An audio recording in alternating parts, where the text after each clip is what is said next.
Marcus Volkov ruled Chicago's underworld with an iron fist, feared by enemies and revered by his soldiers. But when a 5-year-old girl with tear-streaked cheeks appeared at his private club's entrance, clutching a stuffed rabbit and whispering those 7 words, the most dangerous man in Illinois felt his blood turn to ice, because the woman she called Mommy was the only person Marcus had ever truly loved, and he'd thought she was dead for the past 6 years. If you're listening to this story, don't forget to hit the like button, subscribe to the channel, and tell me in the comments what part of the world you're listening from. The November rain hammered against the windows of the Crimson Room, Marcus Volkov's private sanctuary above the streets of Chicago's Gold Coast. At 42, he cut an imposing figure, 6'3", broad-shouldered, with steel gray eyes that could freeze a man's confession on his lips. His tailored charcoal suit, custom-made on Savile Row, fit him like armor. A thin scar traced his left jawline, a souvenir from his early days climbing through the ranks of Chicago's Russian-Italian syndicate. He stood at the floor-to-ceiling window, watching the city lights blur through the downpour. Below, Michigan Avenue glittered with holiday preparations. Tourists bundled against the cold, taxis honking, the ordinary chaos of people living ordinary lives, lives he'd never know. Behind him, his consigliere, Victor Romanov, cleared his throat. The Benedetti family accepted our terms. The South Side distribution is ours by Christmas. Marcus didn't turn. And the price? 20% of the first year's take. They wanted 30, but after the demonstration at the warehouse, I didn't ask what they wanted. I asked what we're paying. Marcus's voice was quiet, controlled. Those who knew him understood that quiet was more dangerous than shouting. 20%, boss. Clean. Marcus nodded once. The Crimson Room reflected his philosophy. Understated power. Dark leather, mahogany panels, a single piece of art on the wall, a photograph of the Chicago skyline at dawn, the moment before the city woke. He'd taken it himself, years ago, when he still believed in new beginnings. His phone buzzed. He glanced at the screen. A text from his sister Irina, the only family he acknowledged. Thanksgiving next week. You're coming. Not a question. He almost smiled. Irina had married a dentist, moved to Evanston, raised 3 kids who thought their uncle worked in import-export. She was his tether to something resembling normalcy, the reason he still remembered what it felt like to be human. Boss, there's one more thing. Victor shifted his weight, a tell Marcus recognized. His consigliere was nervous. Say it. The Fedorov shipment. It arrives Tuesday, but there's been chatter.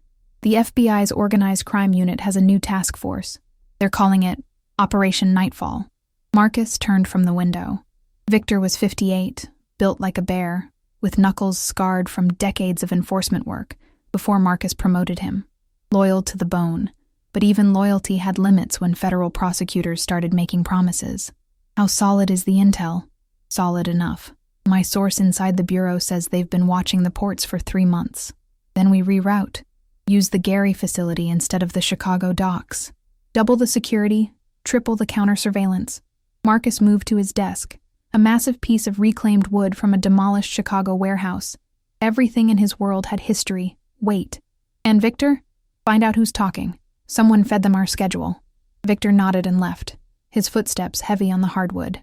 Alone again, Marcus poured 2 fingers of Pappy Van Winkle into a crystal tumbler. The bourbon burned clean, the way he liked it. He'd built his empire on 3 principles: control the supply, eliminate the competition, and never, ever let emotion cloud judgment. That last rule had been easy to follow. For 6 years, he'd felt nothing but the cold satisfaction of expansion, the mechanical pleasure of watching his organization grow. He'd become exactly what the streets needed him to be: inevitable. The rain intensified, drumming a rhythm against the glass. Somewhere in the building below, his soldiers were counting money, checking inventory, making the 1,000 small decisions that kept an empire running. Marcus had 43 legitimate businesses under his umbrella: restaurants, construction companies, a chain of laundromats. The illegal operations were smaller, cleaner, harder to trace. He'd learned from the mistakes of previous generations. The Capone era was over. Modern power required modern methods. His desk phone rang, the private line only 5 people had access to. Volkov. Mr. Volkov? The voice was young, male, uncertain. One of the doormen from downstairs. Sir, there's a situation at the entrance. A child. She's asking for you by name. Marcus's jaw tightened. I don't deal with children. Call social services. Sir, she says... The doorman's voice dropped. She says her mommy isn't opening her eyes. She's crying, sir. And she knew your name. Your real name. The tumbler slipped from Marcus's hand, bourbon splashing across the desk's surface. His real name.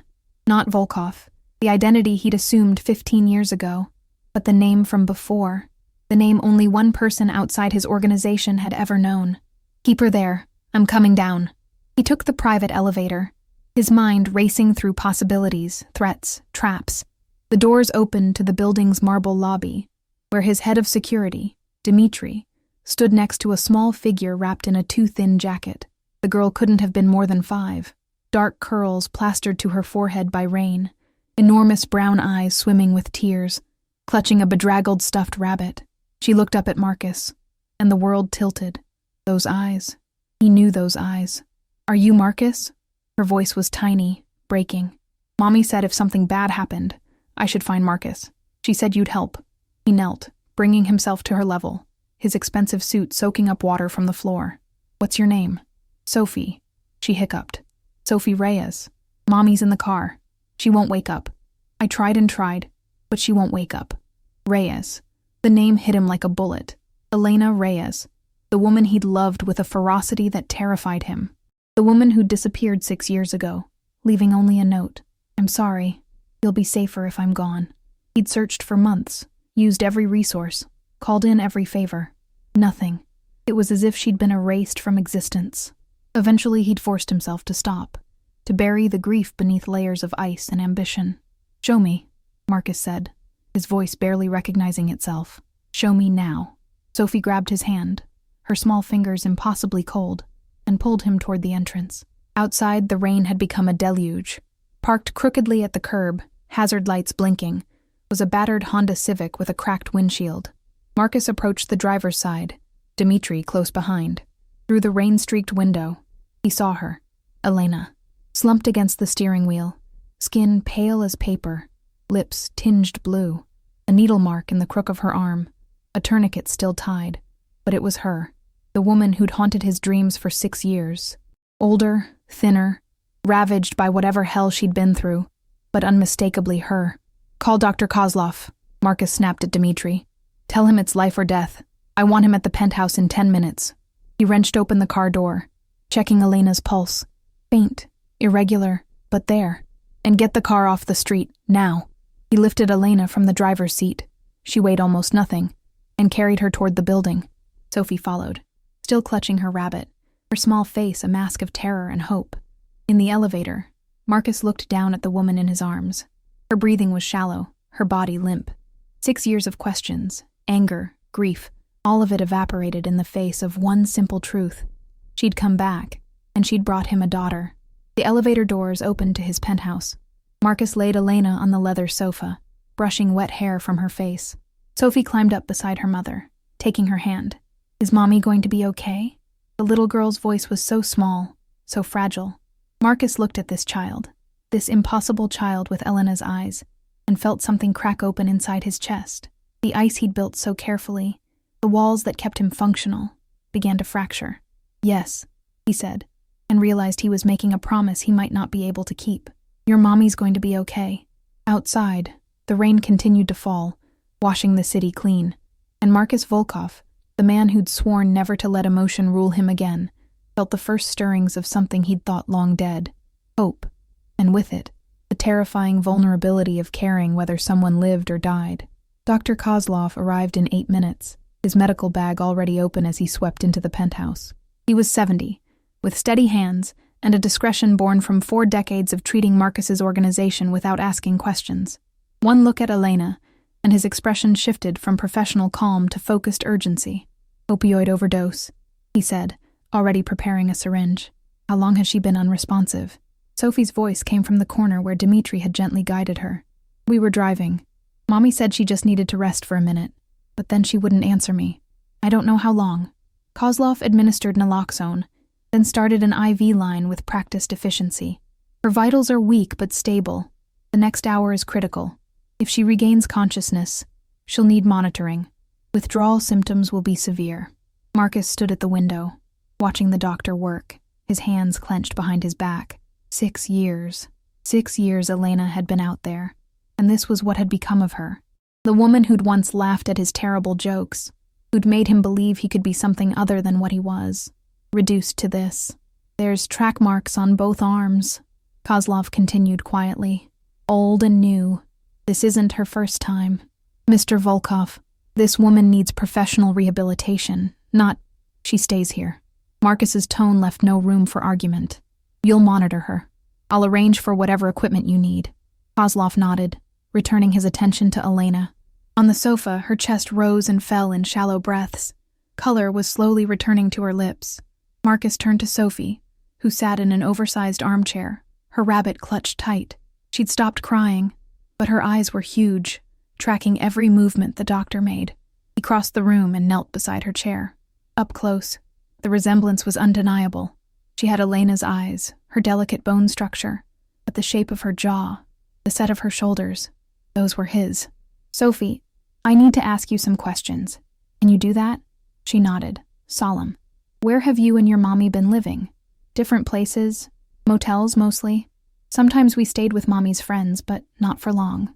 Her voice was matter of fact, as if this was simply how life worked. We were in Rockford last week. Before that, Joliet. Mommy said we had to keep moving. Rockford, Joliet, cities within 100 miles of Chicago, circling but never entering. Elena had been close all this time. Close enough that he could have... What? Found her? Saved her? Did your mommy ever talk about me? Sophie's expression softened. All the time. She said you were the bravest person she ever knew. She said you had to do hard things to keep people safe. She paused, then added in a whisper. She said she was sorry she left. The words landed like punches. Marcus forced himself to breathe evenly, to maintain control. Do you know why she left? Bad men were looking for her. She said if they found her near you, they'd hurt you. So she had to go away. Sophie's eyes filled with tears again. But the bad men found us anyway. They came to the motel 2 days ago. Mommy made me hide in the bathroom. I heard yelling, and then we had to run. We've been in the car since then. Mommy kept saying we had to get to Chicago, to you. She said you were the only one who could help. Marcus's blood turned cold. These bad men, did you see them? Can you describe them? One was really tall with yellow hair. The other was shorter and had a tattoo on his neck. A snake, I think. She shuddered. They were scary. Victor appeared in the doorway, phone in hand. Marcus stood and crossed to him, keeping his voice low. Run facial recognition on every security camera within 3 blocks. Look for a tall blonde male and a shorter male with a neck tattoo, active in the last 2 hours. And put out feelers. I want to know who's been operating in Rockford and Joliet. Anyone asking questions about a woman and a kid. On it. Victor hesitated. Boss, if Elena's been running for 6 years, whoever's after her has serious resources. This could be... I don't care if it's the entire Russian Bratva. She's under my protection now. Spread the word. Anyone touches her, or the kid answers to me personally. Victor nodded and left. Marcus returned to Sophie, who was watching her mother with an intensity that broke something in him. Are you hungry? He asked. She nodded shyly. He led her to the kitchen, a space he rarely used, preferring to eat at his restaurants, and opened the refrigerator. Takeout containers, a bottle of vodka, some questionable leftovers. Not exactly child-friendly. How about we order something? He pulled out his phone, scrolling through delivery apps. What do you like? Pizza? Burgers? Mommy usually makes mac and cheese from the box. Sophie climbed onto a bar stool, her legs dangling. But pizza sounds good. Can we get pepperoni? We can get whatever you want. While they waited for the food, Marcus found himself in unfamiliar territory. He'd negotiated with cartel leaders, stared down federal prosecutors, ordered executions without hesitation. But making small talk with a 5-year-old? That was uncharted water. Do you go to school? He asked. Mommy teaches me. She's really smart. She knows all about numbers and reading and science. Pride filled Sophie's voice. She said, when things get better, I can go to a real school and make friends. When things get better. As if Elena had been holding on to hope that someday, somehow, they'd stop running. The pizza arrived. Sophie ate with the focused intensity of someone who wasn't sure when the next meal would come. Marcus watched her, his mind churning through scenarios, threats, solutions. Whoever had been hunting Elena had made a critical mistake. They'd driven her to him, and now she was his to protect. Dr. Kozlov emerged from the living room. She's stabilizing. The naloxone is working. She should regain consciousness within the hour, though she'll be disoriented and ill. I've set up monitoring equipment. I'll stay tonight to observe. Thank you. Marcus meant it. Kozlov had saved lives before, but never one that mattered this much. After Sophie finished eating, exhaustion caught up with her. Her eyes drooped, her head nodding forward. Marcus carried her to his bedroom, the only other furnished room in the penthouse, and laid her on the bed. She curled around her rabbit, asleep before he pulled the blanket over her. He stood there for a long moment, looking at this small person who'd appeared in his life like a meteor strike. His daughter. The word felt foreign, impossible. He'd never imagined himself as a father. His world was too dark, too violent for innocence. But here she was, breathing softly, trusting him to keep her safe. Back in the living room, Elena stirred. Her eyes fluttered open, unfocused, then landed on Marcus. For a moment, confusion, then recognition, then something that looked like relief and terror mixed together. Marcus. Her voice was raw, barely a whisper. You found us. You found me. He pulled a chair close to the sofa, sitting where she could see him without moving. Sophie brought you here. Tears spilled down Elena's cheeks. I'm sorry. God, Marcus, I'm so sorry.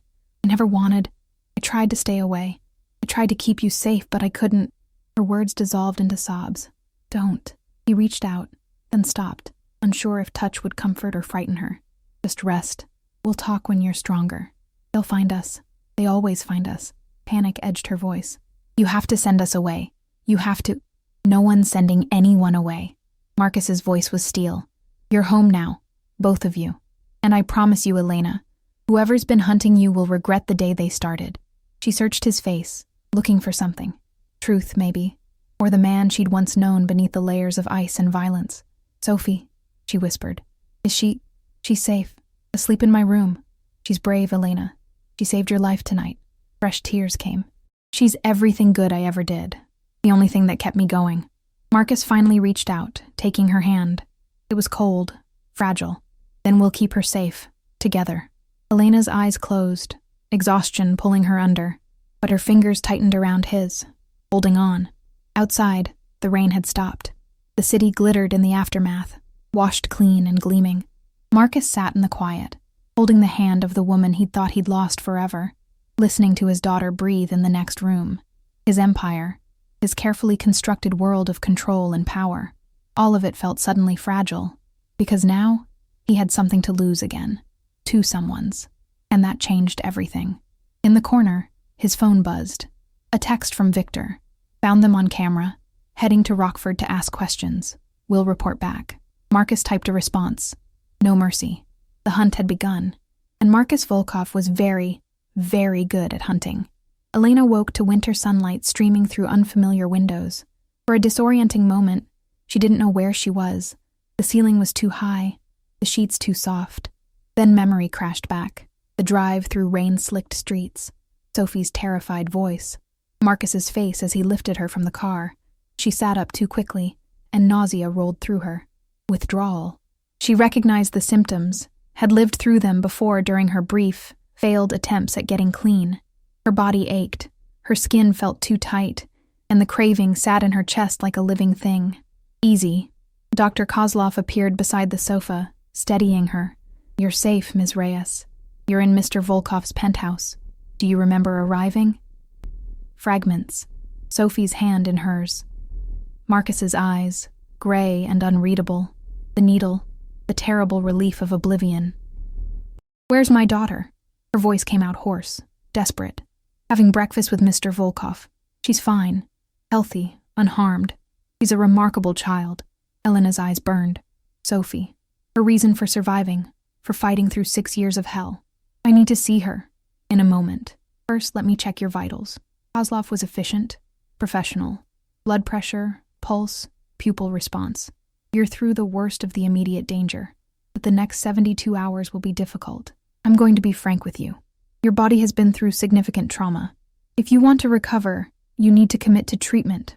Real treatment, not just... I know. Elena closed her eyes. I know what I am, what I became, what you are, Kozlov said gently, is a woman who needs help. Mr. Volkov has authorized me to arrange whatever resources you need. Detox, rehabilitation, therapy. But you have to want it. Did she want it? 6 years ago, she'd wanted nothing more than to disappear, to become invisible, so the monsters hunting her couldn't find Marcus. She'd run, until running became her only skill. And when the pain got too bad, when the memories wouldn't stop, she'd found other ways to disappear. But Sophie deserved better. Sophie deserved a mother who could function, who could protect her, who could be present. I want it, Elena whispered. I want to be better. For her. Kozlov nodded. Then we'll start today. He helped her to the bathroom, where she splashed cold water on her face and confronted her reflection. She looked like a ghost, hollow-eyed, gaunt, her once vibrant dark hair lank and lifeless. This was what Marcus had seen last night, this broken, desperate creature. Shame burned through her, hot and acidic. In the kitchen, Sophie sat at the counter, swinging her legs and eating pancakes. Marcus stood at the stove, spatula in hand, looking profoundly out of place in his expensive suit and apron. The sight was so absurd that Elena almost laughed. "Mommy!" Sophie scrambled down and ran to her, wrapping thin arms around Elena's waist. "You're awake. Mr. Marcus made pancakes. They're really good, even though he said he's never made them before." Elena held her daughter tight, breathing in the scent of her shampoo. Cheap motel soap, but still the most beautiful smell in the world. "I'm okay, baby. I'm so sorry I scared you. Mr. Marcus says we can stay here. He says we're safe now." Sophie looked up, her eyes shining with hope Elena didn't deserve. Over Sophie's head, Elena met Marcus's gaze. He looked exactly as she remembered. Powerful, controlled, dangerous. But something in his eyes was different. Softer, maybe. Or just more visible. "We need to talk," he said quietly. "But first, eat something. You need your strength." Elena managed half a pancake before her stomach rebelled. She sipped water instead, watching Sophie chatter about the really big bed she'd slept in and the fancy bathroom with the rain shower. When Sophie finished eating, Marcus suggested she watch cartoons in the living room.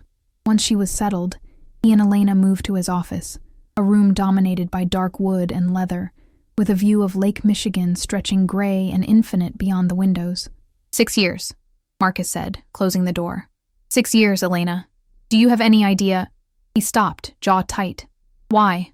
She'd known this conversation was coming, had rehearsed explanations in her head during countless sleepless nights. But now, faced with him, the words felt inadequate. Do you remember Dmitry Kozlov? Not the doctor. His nephew, a mid-level enforcer in Marcus's organization. 3 months before I left, he approached me, said he was working for someone who wanted to hurt you, wanted to use me to get to you. He said if I didn't cooperate, they'd kill us both. Marcus's expression went very still. Dmitry Kozlov died 6 years ago. Car accident on the Eisenhower Expressway. It wasn't an accident. Elena's hands shook. She clasped them together. I went to you, Marcus. I was going to tell you everything. But then I heard about the crash, and I realized whoever was behind this had reach inside your organization. Someone close to you. And if they could kill Dmitry to keep him quiet, they could kill you too. So you ran. So I ran. I thought if I disappeared, if they couldn't use me against you, you'd be safe. She laughed bitterly. I was so stupid. I didn't understand how these things work, how they never really let you go. Who was Dmitry working for? He never said a name, just that it was someone powerful, someone with connections in Chicago and New York, someone who wanted to take over your territory and needed you vulnerable first. Elena met his eyes. I left because I loved you too much to be the weapon they used to destroy you. Marcus turned to the window, his shoulders rigid. And Sophie? I found out I was pregnant 2 weeks after I left. I almost came back then, but I was already in Detroit, already using a fake name, and I thought, maybe this was better. Maybe she'd be safer if you never knew about her. Elena's voice broke. I was wrong about that too. Who's been hunting you? I don't know. For the first year, nothing happened. I thought maybe I'd overreacted. Maybe I was safe. Then someone found me in Cleveland. I ran to Pittsburgh. They found me there too. It's been like that ever since. 6 months here, 3 months there. Always moving, always looking over my shoulder. She wrapped her arms around herself. The drugs started in Cincinnati. I was so tired, and someone offered me something to help me sleep. It helped for a while, until it didn't. Marcus was silent for a long moment. When he spoke, his voice was carefully controlled. Victor's in Rockford right now, following up on the men Sophie described. We'll find them, and when we do, they'll tell us who sent them. Marcus, you don't understand. These people, they're not like your usual enemies. They're patient. They're connected. They've been tracking me for years without you even knowing. Then they made their first mistake. He turned from the window, and the look in his eyes sent a chill down her spine. Because now I do know, and I'm going to burn their entire operation to the ground. Elena wanted to protest, to tell him it was too dangerous, that he should just send her and Sophie away. But she was so tired of running. And despite everything, despite the years and the distance and the drugs, she still trusted Marcus Volkov more than anyone else in the world. There's something else you should know, she said softly. Sophie is yours. I've never told her, because I didn't want her to ask questions I couldn't answer. But she's your daughter, Marcus, and she deserves to know her father. Something flickered across his face. Surprise, fear, wonder, all tangled together. I figured, the resemblance is hard to miss. She's smart, curious, brave. Elena's voice filled with pride and grief. She deserves so much better than what I've given her. Then we'll give her better, together. Marcus crossed the room and crouched in front of Elena's chair, taking her hands in his. His touch was warm, solid, real. I'm not letting you disappear again. I'm not letting anyone hurt you or Sophie. You're going to get clean. You're going to heal. And we're going to figure this out. Understand? Elena nodded, tears streaming down her face. For 6 years, she'd carried everything alone. The fear, the shame, the desperate scramble to survive. And now, finally, someone was offering to share the weight. I'm sorry, she whispered. I'm so sorry for everything. Don't be sorry. Just get better. Marcus stood, pulling her up with him. Dr. Kozlov's setting up a medical suite here. You'll detox under supervision, with medication to manage the symptoms. It won't be easy, but you won't be alone. Why are you doing this? After everything, why do you even care? Marcus looked at her for a long moment, his gray eyes unreadable. Then very gently, he brushed a strand of hair from her face. Because 6 years ago, you were the only person who made me feel human. And because that little girl in there deserves to have her mother back. He paused. And because I never stopped loving you, Elena. Even when I thought you were gone forever. The words hung in the air between them, fragile and fierce. Elena wanted to say she loved him too, that she'd never stopped, that every day away from him had been agony, but her throat was too tight, her heart too full. Instead, she leaned forward and rested her forehead against his chest, feeling his arms come around her. For the first time in 6 years, she felt safe. In the living room, Sophie's laughter rang out at something on the television. The sound was pure, untainted by the darkness that had shaped her short life. Marcus held Elena close, his mind already working through logistics, threats, solutions. Whoever had been hunting her had made a critical error. They'd pushed her into his arms, and now they'd face the full weight of his power. Outside, Chicago hummed with its usual chaos. Traffic, construction, the endless churn of millions of lives intersecting. But in the penthouse high above the Gold Coast, 3 people formed a fragile new constellation. A broken woman fighting for redemption, a dangerous man learning to be a father, and a little girl who'd saved them both. The hunt was far from over, but for the first time in 6 years, Elena Reyes allowed herself to hope. The withdrawal hit Elena like a freight train on the second night. Dr. Kozlov had warned her, had prepared medications, monitoring equipment, everything modern medicine could offer, but nothing could truly prepare someone for the body's rebellion against sobriety. She thrashed on the bed in Marcus's guest room, sheets soaked with sweat, every nerve ending screaming. Nausea came in waves. Her bones ached. The craving was a living thing inside her chest, whispering promises of relief. Just one more time, just enough to take the edge off. Marcus sat in a chair beside the bed, a damp cloth in his hand, wiping her forehead. He'd been there for hours, refusing to leave despite Dr. Kozlov's assurances that the medical staff could handle it. I can't, Elena gasped, hurling into herself. Marcus, I can't do this. It hurts too much. You can. You are. His voice was steady, an anchor in the storm. Just breathe, one breath at a time. Why are you here? You should hate me. You should... Another wave of nausea cut her off. I'm here because you're not doing this alone. He pressed the cloth to her neck, her wrists, anywhere that might bring relief. And I could never hate you, Elena. I tried. Believe me, I tried. Through the haze of pain, she almost smiled. How'd that work out? Terribly. He managed a ghost of a smile in return.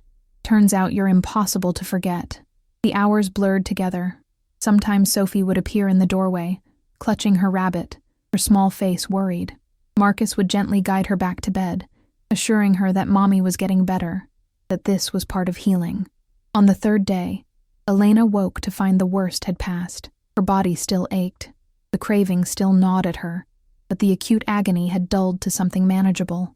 She could think again, could see beyond the next minute. Marcus was asleep in the chair, his head tilted back, dark circles under his eyes. He'd stayed with her through all of it, she realized. 3 days and nights, barely leaving her side. He hasn't slept more than an hour at a time, Dr. Kozlov said softly from the doorway. Refused to leave you. I've never seen him like this. Elena's chest tightened. I don't deserve this. Any of this. Deserve has nothing to do with it. He loves you.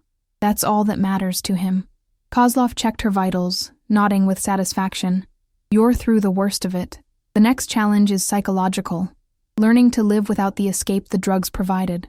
That's where the real work begins. Over the next week, Elena slowly rejoined the world. She was weak, shaky, but present in a way she hadn't been for years. Sophie stayed close, reading her stories, showing her drawings she'd made with the art supplies Marcus had somehow procured. This is you and me and Mr. Marcus, Sophie explained, pointing to 3 stick figures holding hands in front of a tall building. We're a family now, right? Elena's throat tightened. Baby, it's complicated. Mr. Marcus and he said he's my daddy. Sophie looked up, her expression serious. He said if it's okay with you, he'd like to be my daddy for real. Is it okay, Mommy? Elena glanced across the room, where Marcus stood at the window, pretending not to listen. His shoulders were tense, waiting for her answer. Yes, she said softly. It's okay. Sophie beamed and ran to Marcus, who caught her up in his arms. The sight of them together, this dangerous man holding their daughter with such careful tenderness, made Elena's heart ache with a complicated mix of joy and grief. While Elena recovered, Marcus's investigation progressed. Victor returned from Rockford with information. The 2 men Sophie had described were hired muscle, low-level enforcers working for a crew out of Milwaukee. They'd been paid to track Elena, to report her location, but not to harm her.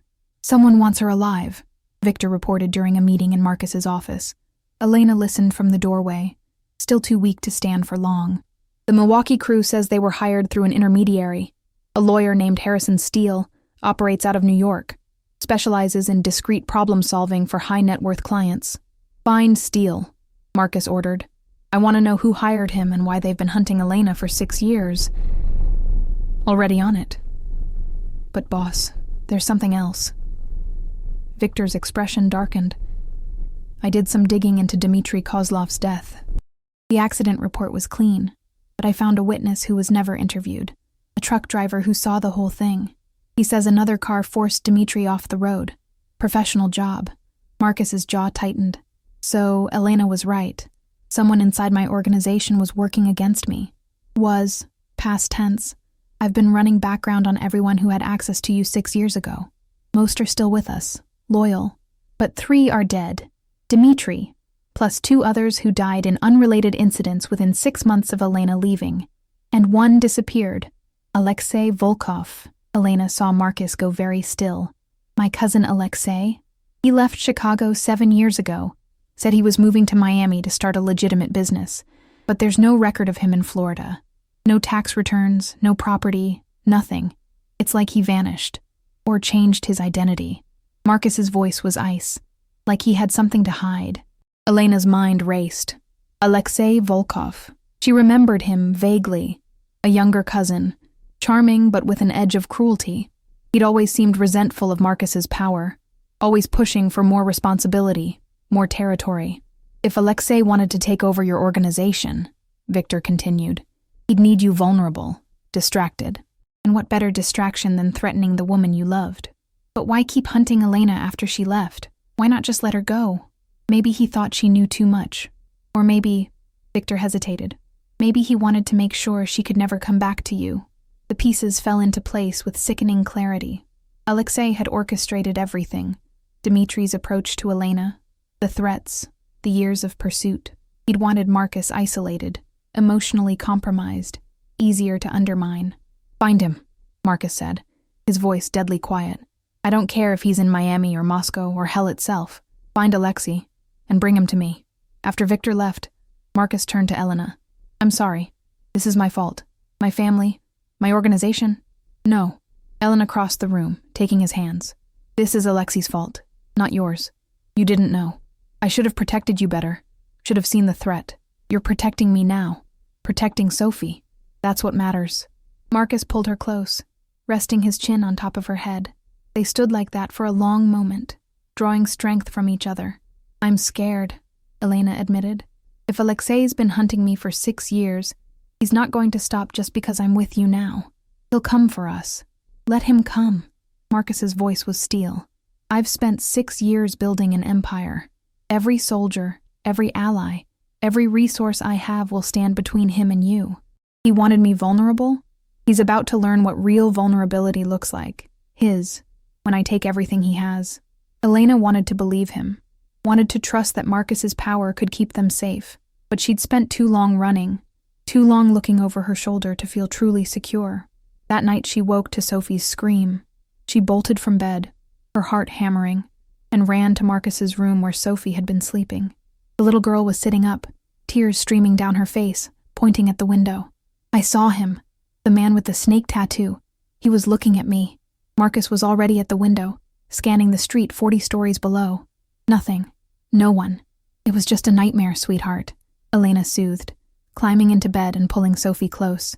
"You're safe. We're all safe." But Sophie shook her head violently. "No, Mommy, I saw him. He was right there."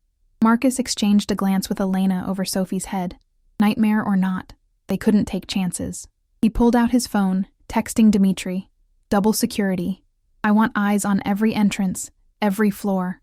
No one gets in." Sophie eventually cried herself back to sleep, nestled between Elena and Marcus. In the darkness, Elena stared at the ceiling, listening to her daughter's breathing, feeling Marcus's solid presence beside her. They were together now, a family. But the shadows of the past 6 years weren't finished with them yet. Somewhere out there, Alexei Volkov was planning his next move, and Elena knew, with cold certainty, that the worst was still to come. Harrison Steele was found 3 days later in a Manhattan hotel room, courtesy of Victor's extensive network of informants and a significant amount of money changing hands. The lawyer was brought to Chicago in the dead of night, delivered to one of Marcus's warehouses in the industrial district near Pilsen.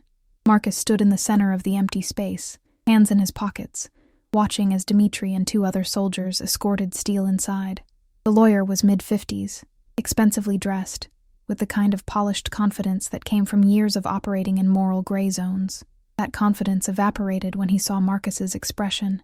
"Mr. Volkov, I assure you, this is a misunderstanding. I'm a legitimate attorney. I have clients who—" "You have one client I care about," Marcus interrupted. "The one who hired you to track Elena Reyes for the past 6 years. You're going to tell me his name." "Attorney-client privilege prevents me from—" Marcus moved so fast, Steele didn't see it coming. One moment he was standing 10 feet away. The next his hand was around the lawyer's throat, slamming him against a concrete pillar. "Let me be clear," Marcus said softly. "I don't care about your privilege. I don't care about your ethics. I care about the woman and child you've been hunting. And you're going to tell me who paid you, or I'm going to make you wish you'd never heard the name Elena Reyes." Steele's face turned red, then purple. Marcus released him, letting him collapse to the floor, gasping. "Alexei," Steele choked out. "Alexei Volkov. He hired me 7 years ago. Said his cousin had a weakness, a woman, and he needed her removed from the equation. Removed how? Just tracked. Reported. He said he wanted to know where she was at all times. Wanted her to feel hunted, but he never ordered me to hurt her. I swear. Where is Alexei now? I don't know. I report to a phone number, receive payment through offshore accounts. I've never met him in person. Not once in 7 years." Marcus gestured to Victor, who stepped forward with a tablet. "This phone number, give it to him. And every account number, every contact, every piece of information you have on Alexei Volkov." Steele complied, his hands shaking as he typed. When he finished, Marcus reviewed the information, then nodded to Dmitri. "Take him to the airport. Put him on a plane to somewhere far away. If he ever sets foot in the United States again, kill him." Steele was dragged out, still protesting his innocence. Marcus stood alone in the warehouse, staring at the phone number on the screen. 7 years.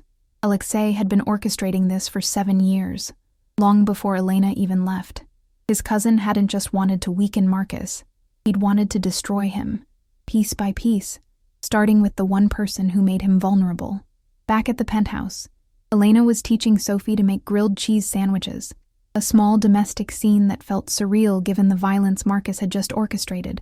He watched them from the doorway, this woman and child who'd become his entire world in the span of 2 weeks. "Did you find him?" Elena asked quietly, once Sophie was distracted with her cooking. "Not yet, but I have his contact information. It's only a matter of time." Elena set down the spatula, turning to face him. "When you find him, what are you going to do?" "What I have to. What he should have known I'd do the moment he threatened you. Marcus, I don't want you to become a monster because of me." He crossed the room, cupping her face in his hands. "I've always been a monster, Elena.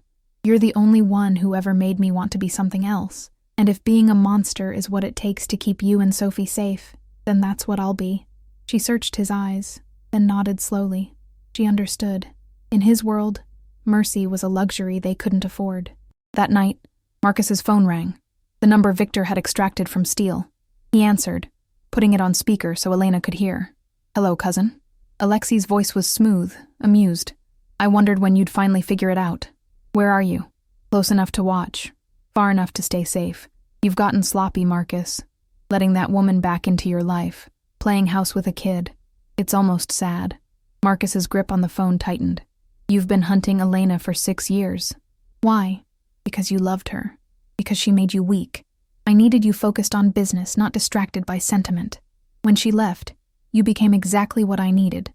Cold, efficient, building an empire I could eventually take." Alexei laughed. "But then she had to come back, didn't she? Had to ruin everything. You killed Dmitri. You killed 2 other men in my organization. Loose ends. They knew too much. Dmitri was getting cold feet, wanted to confess. I couldn't have that." A pause. "You know what's funny? I actually did you a favor. You're stronger now than you were 7 years ago. More powerful.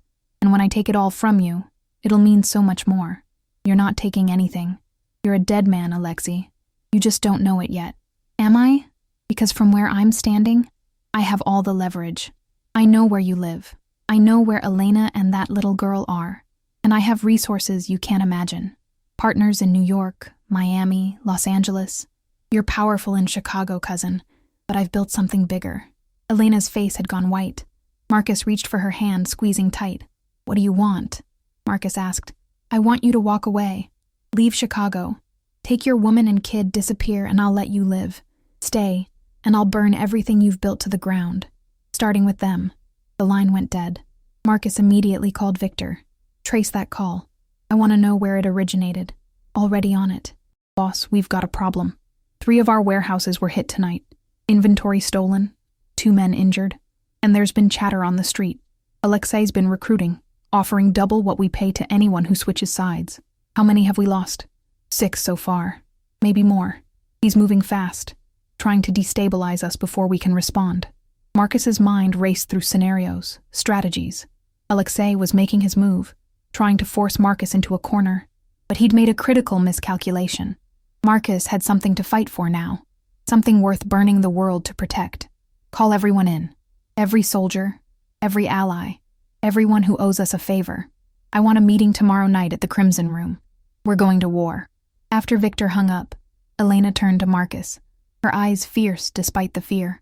"What can I do? I'm not just going to hide while you fight. You're going to stay safe. You and Sophie. That's what you're going to do. I can help. I know Alexei, remember? I know how he thinks, how he operates. Use me, Marcus. Let me be part of this." He wanted to refuse, to lock her away somewhere Alexei could never reach, but he saw the determination in her face, the need to be more than a victim. She'd spent 6 years running. She was done being prey. "All right," he said finally, "but you stay close to me. Always." The next evening, the Crimson Room filled with Marcus's inner circle, 20 men and women who'd built the organization alongside him. Victor laid out the situation. Alexei's recruitment efforts, the warehouse attacks, the threat to Marcus's family. "He's trying to divide us," Marcus told the assembled group. "Trying to make you think I'm weak, that I'm distracted. But here's the truth. I'm more focused than I've ever been, because now I have something worth protecting. And anyone who stands with me will share in what we build after we crush Alexei Volkov. He laid out his plan: fortify their key holdings, cut off Alexei's supply lines, turn his new recruits back to their side with better offers and strategic pressure. And most importantly, find Alexei himself. He's in Chicago, Marcus said with certainty. He's too arrogant to stay away, too invested in watching me fall. We find him. We end this. Elena stood beside him, her presence a statement. She wasn't hiding anymore. Several of Marcus's soldiers glanced at her with curiosity, respect, and in some cases, concern. She was the reason for this war after all. But she met their gazes steadily, refusing to be ashamed. Over the next week, the conflict escalated. Alexei's forces hit a restaurant in Greektown, one of Marcus's legitimate fronts. Marcus retaliated by shutting down a drug pipeline Alexei had been using to fund his operation. Men were arrested, warehouses raided, money seized. Chicago's underworld watched, choosing sides or staying neutral, waiting to see who would emerge victorious. Through it all, Marcus kept Elena and Sophie close. They moved between safe houses, never staying in one place long enough to be tracked. Sophie adapted with the resilience of childhood, treating it like an adventure, unaware of the real danger. Then, on a cold December night, Victor got the break they needed. Alexei had been spotted at a private club in River North, meeting with potential allies. "It's a trap," Elena said immediately when Marcus told her. "He wants you to come. He'll be ready." "I know, but it's also an opportunity. If we hit him there in front of his potential allies, we show them he's vulnerable. We end his recruitment and his operation in one move. Then I'm coming with you." "Elena, no. You said I could help. This is how. I know the layout of that club. I used to work there before I met you. I know the exits, the blind spots. You need me." Marcus wanted to refuse. Every instinct screamed to keep her away from the danger. But she was right. And more than that, she deserved to face Alexei, to reclaim her power after 6 years of being his victim. "All right," he said, "but you stay behind me. Always." They assembled a team: Marcus, Elena, Victor, Dmitri, and 6 of their best soldiers. They approached the club at midnight, when it was crowded enough to provide cover but not so packed they couldn't move. Inside, the music pounded, lights flashed, bodies moved on the dance floor. Marcus and his team spread out, searching for Alexei. Elena spotted him first, at a VIP table on the 2nd level, surrounded by 4 bodyguards, laughing with a group of men Marcus recognized as mid-level players from Milwaukee and Detroit. "There," she said, pointing. Marcus nodded to Victor, who signaled the team. They moved as one, cutting through the crowd, ascending the stairs. Alexei saw them coming. His smile widened. "Cousin," he called over the music. "I was hoping you'd show up. Come, join us. Let's talk like family." Marcus stopped at the edge of the VIP area, his soldiers fanning out behind him. "We're done talking, Alexei. You're finished in this city." "Am I? Because from where I'm sitting, I have a dozen men in this club right now, all armed, all waiting for my signal. You really want to start a war in a room full of civilians?" It was a bluff. It had to be. But Marcus couldn't be sure, and Alexei knew it. Elena stepped forward, her voice cutting through the tension. "You spent 6 years hunting me, Alexei. 6 years trying to break Marcus by breaking me. But you failed. I'm still here. We're still here. And you're the one who's alone." Alexei's smile faltered. "You should have stayed gone, Elena. You were safer running." "Maybe. But I'm tired of running. And I'm tired of you." She pulled a gun from her jacket, one of Marcus's, given to her for protection, and aimed it at Alexei. The VIP area erupted. Alexei's bodyguards drew weapons. Marcus's soldiers did the same. The music kept pounding, oblivious partygoers dancing below, unaware of the standoff above. "Elena, don't," Marcus said quietly. "Let me handle this." "No. He needs to know he doesn't control me anymore. He never did." Alexei laughed, but there was fear in his eyes now. "You won't shoot me. You're not a killer." "You're right," Elena said. "I'm not." She lowered the gun, and Marcus moved. He crossed the space between them in 2 strides, his fist connecting with Alexei's jaw. The younger man went down hard, his bodyguard surging forward. But Marcus's team was ready. Dmitri took down one guard, Victor another. The fight was brutal. efficient, over in seconds. When the dust settled, Alexei was on the floor, blood streaming from his nose, Marcus's knee on his chest. "You wanted to take everything from me," Marcus said, his voice deadly calm. "My organization, my family, my life. But you forgot something, cousin. I built this empire by being willing to do whatever it takes. And you just threatened the only things I care about." He pulled out his own gun, pressing it to Alexei's forehead. "Marcus, wait." Elena's voice cut through the rage. "Don't kill him. Not like this." Marcus looked up at her, saw the plea in her eyes. She didn't want him to become a murderer in front of all these witnesses, didn't want him to cross that line. He hesitated. Then he stood, hauling Alexei up with him. "You're right. He's not worth it." He turned to Victor. "Call the FBI. Tell them we have information about a major criminal conspiracy. Let them have him." Alexei's eyes widened. "You're turning me over to the feds? Marcus, you can't. They'll make me talk. Exactly. You'll spend the rest of your life in prison, knowing you failed, knowing I won. That's a better punishment than death." As Victor made the call, Marcus pulled Elena close. Around them, the club continued its oblivious celebration, the music pounding, the lights flashing. "It's over," he said into her hair. "It's finally over." Elena sagged against him, 6 years of fear and running finally releasing their grip. "Is it really?" "It is. I promise." They left the club before the FBI arrived, melting into the Chicago night. Behind them, Alexei Volkov's empire crumbled, his allies scattering, his plans reduced to ash. The war was over, and Marcus Volkov had won. Spring came to Chicago with a vengeance, melting the last of winter's snow and painting the city in shades of green and gold. From the window of their new home, a brownstone in Lincoln Park, far from the penthouse and its memories, Marcus watched Sophie play in the small backyard, her laughter bright and clear. 6 months had passed since that night at the club. 6 months since Alexei had been arrested and charged with conspiracy, racketeering, and a dozen other crimes that would keep him locked away for decades. 6 months since Marcus had started the slow, deliberate process of transforming his organization into something sustainable, something that wouldn't require him to be a monster. It wasn't easy. Some of his soldiers had left, unwilling to adapt to the new structure. Others had stayed, intrigued by Marcus's vision of a criminal enterprise that operated more like a corporation. Strategic, efficient, with clear boundaries between the illegal operations and the growing number of legitimate businesses. Elena emerged from the kitchen, 2 cups of coffee in hand.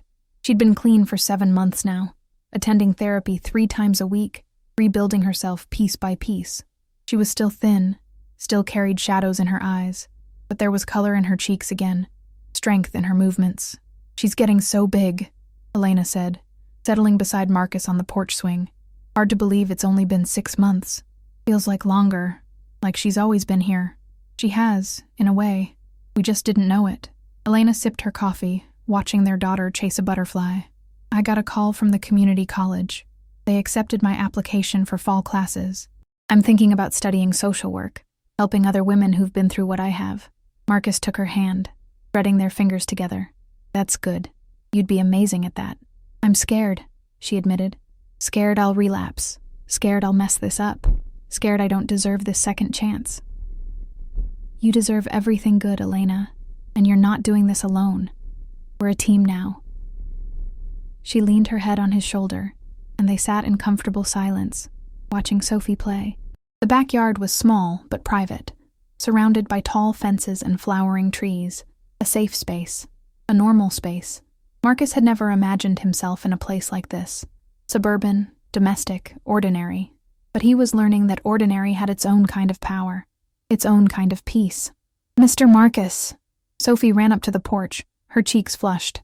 "Can we go to the zoo today, please?" He glanced at Elena, who smiled and nodded. "Sure, kiddo. Go get your shoes." Sophie squealed and ran inside. Elena laughed, the sound like music. "You've created a monster. She knows you can't say no to her. Can you blame me? Those eyes. She gets them from you. She gets her stubbornness from you." They left for the zoo an hour later, the 3 of them piling into Marcus's car, a sensible sedan, not the armored SUV he'd driven for years.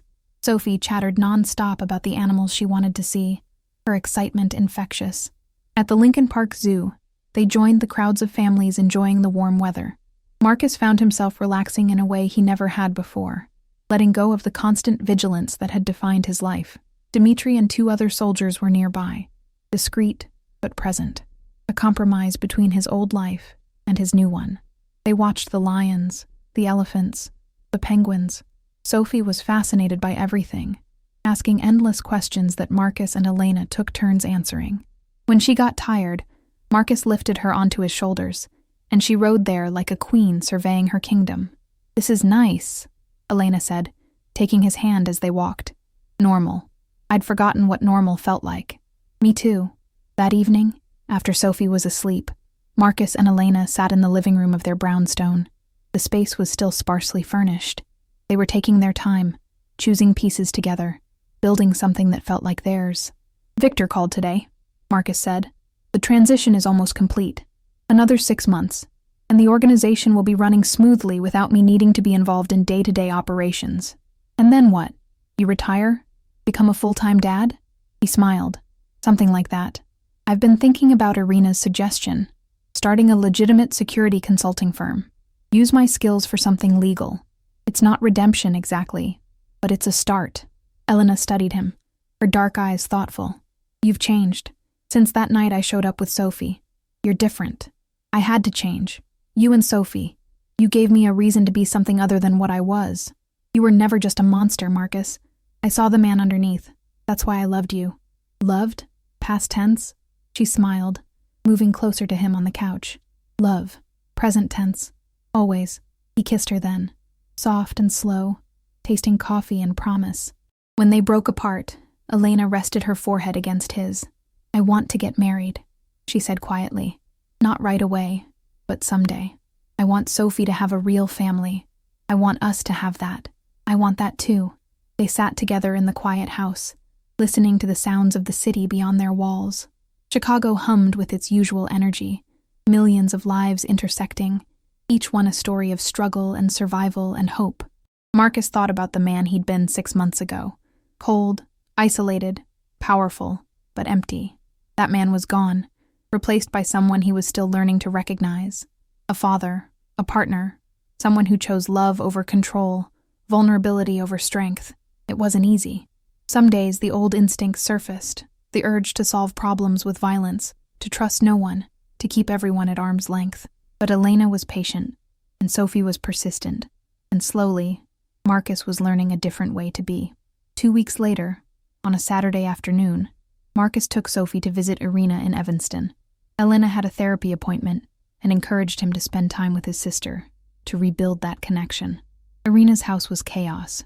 3 kids, 2 dogs, and a husband who coached Little League. She welcomed Marcus with a fierce hug and immediately put him to work helping with dinner. "So," she said, chopping vegetables while Marcus stirred pasta sauce, "you're really doing this? The whole domestic thing?" "I'm trying." "And Elena? She's good?" "I know she's been through a lot. She's getting better, stronger every day." Irina studied him, her expression softening. "You look happy, Marcus. I haven't seen you look happy in years." "I am. Terrified, but happy. That's what love is. Terror and joy in equal measure." She bumped his shoulder with hers. "I'm proud of you. For choosing this. For choosing them." At dinner, Sophie fit right in with Irina's kids, laughing and playing as if she'd known them forever. Marcus watched from the kitchen doorway, marveling at how easily she adapted, how resilient she was despite everything she'd been through. "She's a good kid," Irina said, joining him. "You and Elena are doing something right. We're figuring it out as we go. That's all any parent does." Driving home that evening, Sophie fell asleep in the back seat, her stuffed rabbit clutched tight. Marcus glanced at her in the rearview mirror, this small person who'd changed everything. "I love you, kiddo," he said softly, even though she couldn't hear him. "I'm going to spend the rest of my life making sure you're safe and happy. I promise."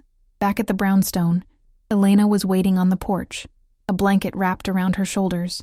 Marcus carried Sophie inside and tucked her into bed, then joined Elena outside. "How was Irina's?" "Good, loud, normal." He sat beside her, pulling her close. "I think Sophie had fun." "Good. She needs that. Normalcy. Stability." They sat in silence, watching the street. A couple walked by with a dog. A car passed, music drifting from its open windows. Ordinary life, unfolding all around them. "I've been thinking," Elena said.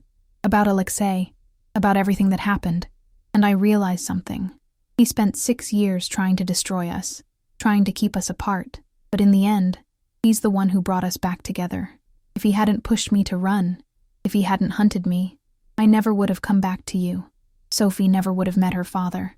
Marcus considered this. So you're saying we should thank him? God, no. But maybe we can stop letting him have power over us. Stop defining ourselves by what he did. We survived. We're together. That's what matters. She was right. Alexei was locked away, his threat neutralized. But Marcus had been carrying the anger, the betrayal, like a weight. It was time to let it go. You're wise, he said, kissing the top of her head. I'm a work in progress. We all are. Summer arrived, bringing long days and warm nights. Marcus officially stepped back from the day-to-day operations of his organization, appointing Victor as his successor. He kept a small stake, enough to maintain influence and ensure stability, but his focus shifted to his family and his new security consulting firm. The firm was legitimate, working with corporations and high-net-worth individuals who needed protection and risk assessment. Marcus discovered he was good at it. His years in the underworld had given him insights into security vulnerabilities that few others possessed, and it was satisfying, using his skills to protect rather than threaten. Elena started her classes at the community college, nervous but determined.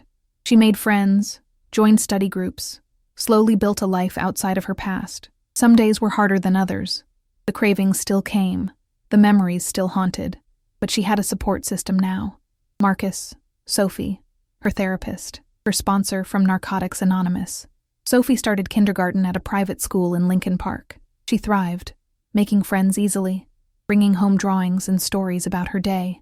She knew her father had a complicated job, but didn't fully understand the details. That was fine.